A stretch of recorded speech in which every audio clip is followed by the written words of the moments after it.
Hey there, cats and kitties. I am the Blues Man, Johnny Blues, and with this video, I'll be discussing my thoughts on Series 10, Episode 2 of Doctor Who, Smile. And I enjoyed this episode for the most part. The thing that was the most standout to me was Pearl Mackie's Bill Potts, this brand new companion who is in the running, at least for me, as possibly potentially being the best companion of all time. I know that is almost sacrilegious to say, 50 plus years of Doctor Who, and I have loved a great many of the companions, at least most of the ones that I am even familiar with, going over the classic series and the modern, of course. I've pretty much liked all the modern companions, and there's a handful of those that I really cherish from the classic series. But I mean, just the point of view, the perspective of Bill Potts is so unique.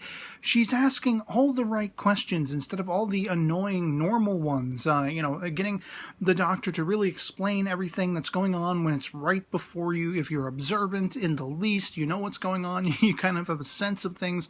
Because of the way she thinks. She thinks very much outside the box, outside the blue box, as it were, pun intended. And it's so refreshing. It's like I was explaining it to my sister, it's kind of like these fanciful daydream-like, just fantasies and questions you have, these hypotheses as a science fiction fan, as a Doctor Who fan, a Whovian, that never really get answered in the story, like why are the seats in the TARDIS so far back away from the central console? Why is there no steering wheel? Is the Doctor like Mr. Fantastic, a sort of rubber bendy kind of guy where he sits and he can stretch across to pilot the TARDIS and all these things? Just such a unique perspective. If the Doctor has two hearts, does that mean he has this ginormous amount of high blood pressure and all these things? Things you don't readily normally hear, because the companion of the day is usually too bogged down, needing everything explained to them. Now, that is not to dismantle or disparage any of the previous companions one iota. It's just most of the time they are not this smart, this on the fly. And I'm just loving that rapport, that perspective, that unique point of view that Bill Potts has, that, Pearl Mackie expertly just performs, like I'm championing her already. Looking at the outside of the TARDIS, doors where that signage is, and confronting the Doctor later to say, you don't call for help because you're the help that comes running, that comes to assist. It's very much the personification of who the Doctor is. Why doesn't he change the police public call box, the phone box? Because there is that message, because he is the cavalry coming over the hill to help. And that's very much what he likes to be known as, even though he's very begrudging, even though most of his incarnations would deny that. There are a few that have copped to it and admitted to very much loving that people see him this way, view him this way, and this was no exception. He is confronted once again with a futuristic utopian, wannabe utopian society, an offshoot of Earth where people escaped, whatever calamities had swallowed the world up and everything. And I was very much reminded of classic stories like The Ark in Space, or which was a Fourth Doctor story, or going all the way back to the First Doctor, just The Ark, where we're dealing with humans who are an offshoot, a colony that has left Earth in whatever destruction had befallen it, and was looking for something grander and better, more utopian, more peaceful. And, it was a situation where, in this particular case, it was, again, AI kind of run amok. It reminded me of the nanogenes from the Dr. Dance's two-parter from Series 1 with Chris Eccleston's Ninth Doctor, in that, you have these robots, these physical manifested robots, who are more so the interface to these, I think they were called the Vardy, these almost bug-like creatures that actually made up the entire structure, the infrastructure of this facility.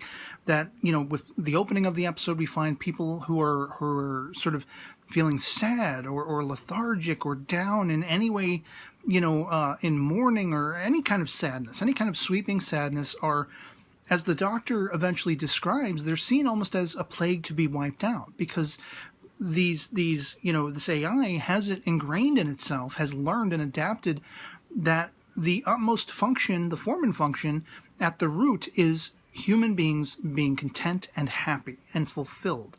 And so if people aren't feeling that way, with the sort of hierarchical woman who I guess was kind of sort of the founder of this, utopian plan. When she dies, people are instantly in mourning. People are questioning, how they're going to move ever forward. And it's like a domino effect where the more people who are being destroyed as very much a virus that is, keeping humanity from peak happiness and contentment, more and more and more will die because there are families, sons, daughters, wives, husbands, all this kind of stuff. And it's just a snowball effect to the most grotesque, unreasonable degree. But there's really no fault. There's really no fault to be found if it's an evolving AI. It's a systematic programming that eventually equates this. And the Doctor's immediate, knee-jerk reaction when confronted with all of this, that people are being mulched, their bones are being utilized, kind of like the Vashta Nerada, all the skin matter and everything, the biomatter is immediately eschewed, and it's all the way down to the skeleton, the skeletal remains, which are then processed, chummed up for the calcium to basically keep all of the agriculture alive and everything. It's mind-boggling, but of course when confronted with this, his assumption is there is an arc in space that is yet to arrive, and he's got to do something. He can't let these innocent human beings come here, sit down and plot out their lives, unbeknownst to them walking into a death trap, an abattoir, as he says, I believe, in this episode. And so he's planning on destroying the place. He's going to blow the place up. And that whole sequence where, of course, Bill is leading him down through the pathways, he's already, taken sort of the snapshot in his head, memorized the map, just trying to keep her at arm's length, keep her safe and everything like that, even though she could have taken a picture, she realizes later. And I like, again, how she calls him on that. You already memorized it, didn't you? I was wasting my time. Stop trying to be overly protective here. She wants to assist. But that whole sequence reminded me, kind of calling back to Star Wars: A New Hope, when Alec Guinness's Obi-Wan Kenobi is in the Death Star, and he's going in to try to, remove the shields or the tractor beam, whatever it is, so the Millennium Falcon can escape, and everyone can get away, Leia and R2-D2 with the Death Star plans and everything can get back to the Rebel base. You have Capaldi as the 12th Doctor. He's gone down this ladder. He's found this central mechanism. It's almost like a blast furnace or something, where he's trying to jury-rig it so that it's going to overheat and it's going to go nuclear. And just the way he's casing around it, the coloring of the scene, the cinematography, called back to Star Wars. And I was like, it's almost pitch perfect. But it's also kind of foreshadowing. If we're to take it literally, we know that this is the final season of Peter Capaldi's Doctor, so it's almost like, while thankfully not in this episode, I was kind of getting tense at that point when the interface robot, the emoji robot, shows up and is grabbing onto his leg. I'm like, is he going to get like a blast of heat and then it's going to start the regeneration and then the rest of the season is going to be him fighting that off or something like that? The other leg is going to drop and he's going to be dying already. Thankfully no Darth Vader in the midst to take down Obi-Wan, all of the Doctor and everything. But when, of course, then Bill activated this little pin on this woman, this corpse, I assume it woke up her progeny, her grandson or whatever it is, because his mother had already been woken up. As we saw, the Doctor found the little charm with the hologram of her son in it, and once he's sort of casing the joint, he's saying, my mother's supposed to be here, she's supposed to be like a gardener or something like that, and she was presumably one of the first to go in the opening portion of the episode because of the sadness and the awareness and the mourning and everything like that was suddenly thrust upon her, because it was now becoming aware to these first few human beings who were trying to set the place up, as the Doctor describes. It came crashing down. This awareness, what's going on? People are dying, and then all of a sudden they're grief-stricken, and so they must be dispatched, according to the AI, the Vardy, and everything like that.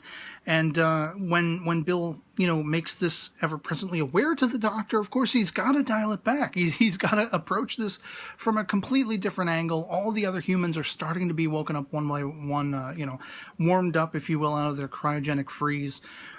And this is kind of sort of, the episode, I was really thoroughly engrossed in it and enjoying it up until that turning point, sort of a little more than 3/4 into the episode, when the human beings are confronted with the cold, harsh reality that the Vardy, these sort of interface robots and everything, the physical manifestation of the Vardy were threatening to humanity. Were dispatching anyone who felt that grief and that mourning and that sadness.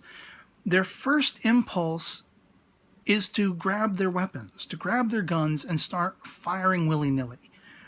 And that just kind of really was like a punch to the gut to me. It's like you're seeking utopia. You're seeking a futuristic, peaceful existence, coexistence on this planet, this offshoot of Earth. Lord only knows how long you've taken to travel there. Time Lord only knows. And, your first impulse when greeted with a threat is to grab up your weapons and just start firing and not even show any care or concern for the fact that the doctor is there telling you you've got to think outside the box. You got to be like the companion Bill Potts. You got to think a little more worldly. Otherwise, you're meeting your own demise. You're walking right into that abattoir, welcoming it, and it felt like a smack upside the head. And it really kind of soured the episode a little bit to me at that point. I had been enjoying it thoroughly, just the invigorating adventure and, all of that back and forth between Bill and the doctor. And then stupid humanity picks up their stupid weapons and just acts stupid, as per usual. Now, I understand. You have to take into account the world they left behind. They wiped it away. Humanity wiped it away. They made it so that it was a life and death scenario. You had to leave that Earth. And there were many ships, as the doctor says. I'm sure the Ark and the Ark in space are perhaps two such ships that left Earth around a similar, period of time or for similar reasoning. And these were people who were seeking a better life, a more calm, more peaceful, more satisfying way of being, way of living. But, they don't sort of leave behind that apish, completely absurd, archaic notion of you mess with us, we're going to destroy you, we're going to blow you up, we're going to shoot our guns off at all of you, right in your faces, we're going to kill your faces. And it's just like, why? You dumbasses, and the doctor, of course, thinking on his feet. It was quite interesting how he turned the tables. He brought that AI, the Vardy, those physical manifestation robots, back to zero. He turned the system off and then on again, and it rebooted, and so they had no memory of all of that history that built to that evolution where they would see grief as a threat. And now they are the indigenous species. They're the ones who humanity will now have to barter for a place to stay. And I love how he's like, I'll be sort of the ambassador. Let's talk rent. And then the little pound signs come up, the little dollar signs come up on the emoji robot's face, and you hear the cha-ching. That got a laugh out of me. I was really sorely disappointed with humanity in this particular instance, and it was kind of a sour note to the episode. It's the only criticism I really have, but it's realistic in that, that's probably how humanity in that scenario would react. But without a Time Lord like the Doctor there to oversee and to guide and to be that cavalry over the hill, bye-bye humanity. We can't do it on our own. We're too stupid. We're too chuffed up on our own, chip on our shoulders. And you mess with us, you step to us, we're going to step right back in your face. And so that did disappoint me. But otherwise, I loved the episode. I love that, sort of akin to the classic series, by the end of it all, the TARDIS, whether it was the Doctor's own doing, whether he did it knowingly or not, he was schooled at the start of the episode by Nardole, who for some reason I called David Lucas in my first episode for Series 10 discussion video. I guess I was thinking Little Britain, David Walliams, Matt Lucas. But again, I love Matt Lucas. I was kind of sad that he wasn't that viable in this particular episode, but it was understandable by the end of it. He would have just been, in the background. There wouldn't have been much for him to really do. But he scolds the Doctor because he made some sort of promise. Who was this promise made to? That requires him to stay on Earth and guard this vault. What is in the vault? I already put forth speculations. Could it be the Master, the John Sim version of the Master? Could it be Missy? Could it be a master-on-master fight waiting to happen? When faced with the supremacy of which Master is the best, he's fighting amongst his selves or something. Could it be a former incarnation of the Doctor, the first Doctor, whatever it is, things I've heard, speculated and rumored. No idea. No idea what's actually in there. Hand of Omega, whatever it is. As I said, I was very much reminded of those classic stories that dealt with those things, going all the way back to An Unearthly Child, the very first episode with William Hartnell's first Doctor, and Carol Ann Ford as his granddaughter Susan. And I think it, again, was Remembrance of the Daleks with Sylvie McCoy's Seventh Doctor and Ace, revisiting Coal Hill School, going all the way back to the first story, dealing with why the Doctor was there originally. I don't know if it's going to be playing in on the lore of all of that stuff, the mythology of Doctor Who or not. You know, it could be something Master related, it could be something going back to the history of Doctor Who. But for whatever reason, the Doctor should have been doing what he was doing. And getting back to what I was about to spin off on, you know, by the end of the episode, he has arrived somewhere he shouldn't have. You know, probably like 16, 17, 1800s London or whatever it is. The Thames is frozen over. People are apparently, you know, building up shops and things on top of the ice, but there are lights under the ice, as we see. So he was misdirected, whether he did it on purpose or not, whether he's taking the long way around, as is his wont to do, knowing that he's got to get back for tea and keep an eye on that vault. And Bill's going to be very sort of depressed over that the adventure ended also suddenly. I'm glad that it didn't. I'm kind of glad that they didn't find their way home, and it wasn't like the Martha 10th Doctor thing where it's like, I'm only taking you this far, no further, and then, we find another excuse for the next episode to happen, and then we find another excuse. We get halfway through the series before he's finally like, all right, well, I'm just going to take you on adventures. You know, it's like, what have you been doing? Why didn't you just make it official from the start? I'm glad it's going the other direction, where the Doctor is, whether it's the TARDIS taking the Doctor where he needs to be, or that middle ground, as he says, where it's like he knows he doesn't want to go back, he wants to go somewhere, but he can't really do it of his own volition, and the TARDIS kind of fills in for the Doctor, you know. Whatever it is, I thoroughly enjoyed this episode. Again, apart from that down note of stupid, apish humanity being stupid and apish as per usual. But I like how it all wrapped up, and I liked everything to do with Bill, the new companion. The writing of her character is brilliant, and I love her voice. I love that unique perspective.